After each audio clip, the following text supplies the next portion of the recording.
BJP সরকারের বিরুদ্ধে আন্দোলন করতে চেয়েছিলাম। আমরা নরেন্দ্র মোদীর কালা কানুনের বিরুদ্ধে আন্দোলন করতে চেয়েছিলাম। আমরা ব্রিগেডে সভা করব বলে সারা বাংলার গ্রামে গ্রামে গিয়ে মানুষকে সচেতন করেছিলাম, ব্রিগেডে যাওয়ার আহ্বান করেছিলাম নরেন্দ্র মোদীদের কালা কানুনের বিরুদ্ধে। কিন্তু কারা সেই ব্রিগেড সমাবেশ বাতিল করেছে?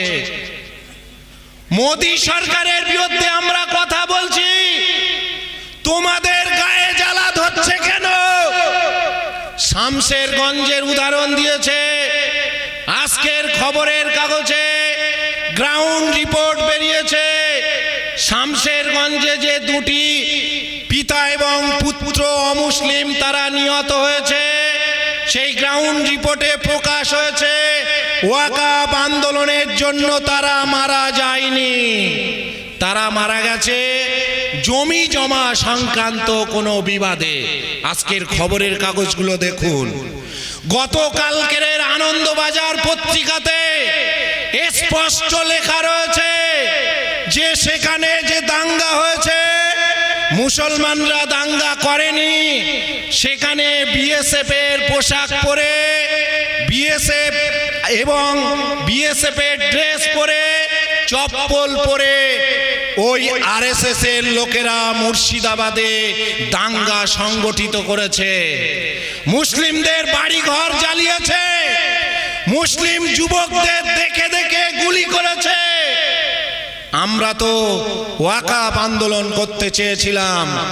রাজ্য সরকারের কাছে আমরা আবেদন করছি, বিজেপির যে নেতারা কলকাতায় দাঁড়িয়ে বলছে পশ্চিমবঙ্গকে গাজা করব, তাদের অ্যারেস্ট করে দেখান, তাদের বিরুদ্ধে কথা বলুন।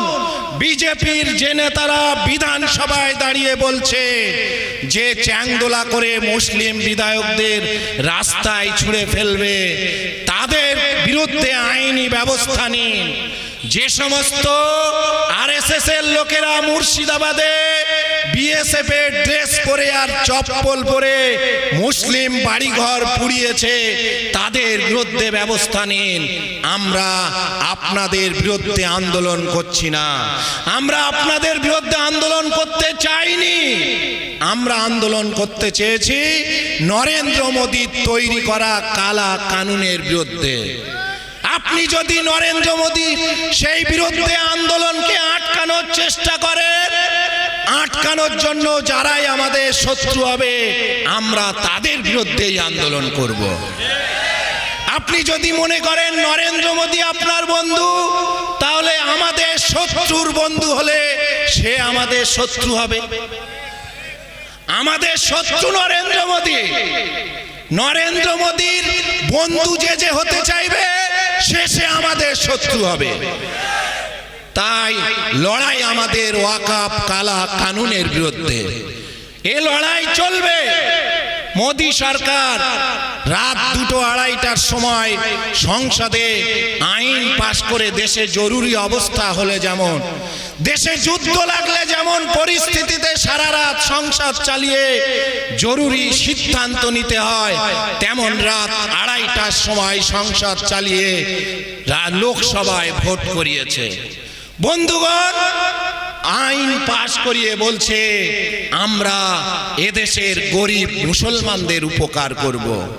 আমরা কি 2002 সালের গুজরাট দাঙ্গার কথা ভুলে গেছি?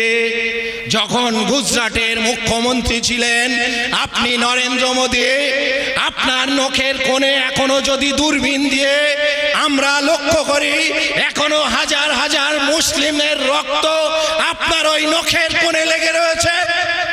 আর আপনি এখন বলছেন আমি ওয়াকাফ আইন তৈরি করে দেশের গরিব মুসলমানদের উপকার করছি। বন্ধুগণ, 2014 সালে ক্ষমতায় আসার পর থেকে আপনার রাজত্বে শয়ে শয়ে মুসলমান ছাত্র যুবকদের গোরক্ষক বাহিনী পিটিয়ে পিটিয়ে মেরেছে। তাদের জন্য আপনি কোথায় আইন তৈরি করেছিলেন? আজ আজকে ওই শুভেন্দু অধিকারীরা এই আন্দোলনটাকে হিন্দু মুসলমান করে দেওয়ার চেষ্টা করছে। এক লাইন কথা বলে আমি আমার বক্তব্য শেষ করব। জনাব মাওলানা কামরুজ্জামান সাহেব দীর্ঘক্ষণ বসে রয়েছেন, তার বক্তব্য শুনবেন। আপনারা জানেন লোকসভায় ভোট হয়েছে, 232 জন সাংসদ নরেন্দ্র মোদীদের চোখে চোখ রেখে ওই লোকসভায় ওয়াকফ সংশোধনীর বিরুদ্ধে ভোট দিয়েছে। 232 জন সাংসদ কি মুসলিম ছিল? 40 জন সাংসদ মুসলিম, অর্থাৎ 192 জন সাংসদ তারা অমুসলিম, শিখ, খ্রিস্টান, তারা মোদী সরকারের বিরুদ্ধে চোখে চোখ রেখে লোকসভায় লড়াই করেছে। রাজ্যসভায় 92 জন সাংসদ তারা মোদী সরকারের বিরুদ্ধে ভোট দিয়েছে। সব মুসলিম না, 12 জন। আর 80 জন শিখ, হিন্দু, খ্রিস্টান সাংসদ তারা লড়াই করেছে। তাই ওয়াকফ সংশোধনী আইনের বিরুদ্ধে লড়াই হিন্দু মুসলমানের লড়াই নয়। শুভেন্দু অধিকারীদের কথায় কান দেবেন না। দেশের ধর্মনিরপেক্ষ লোকেরা আমাদের সঙ্গে রয়েছে। আমাদের ঈদগাহ, মসজিদ, মাদ্রাসা, কবরস্থান বাঁচানোর এই লড়াই সংবিধান বাঁচানোর লড়াই। আমরা শেষ দিন পর্যন্ত লড়াই করে যাব। বিড়ালের মতো 1000 বছর না বেঁচে বাঘের মতো আমরা 1 ঘন্টা বেঁচে থাকবো। আমরা শেষ দিন পর্যন্ত, যতদিন না পর্যন্ত মোদী সরকার এই ওয়াকফ কালা কানুন বাতিল না করবে ততদিন এ লড়াই চলবে।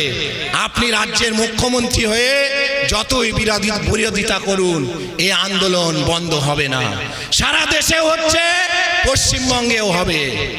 এই কথা বলে সবাইকে অভিনন্দন জানিয়ে আমার সংক্ষিপ্ত কথা শেষ করলাম। আসসালামু আলাইকুম। ভাই যারা দূরে বসে আছেন সংগ্রামী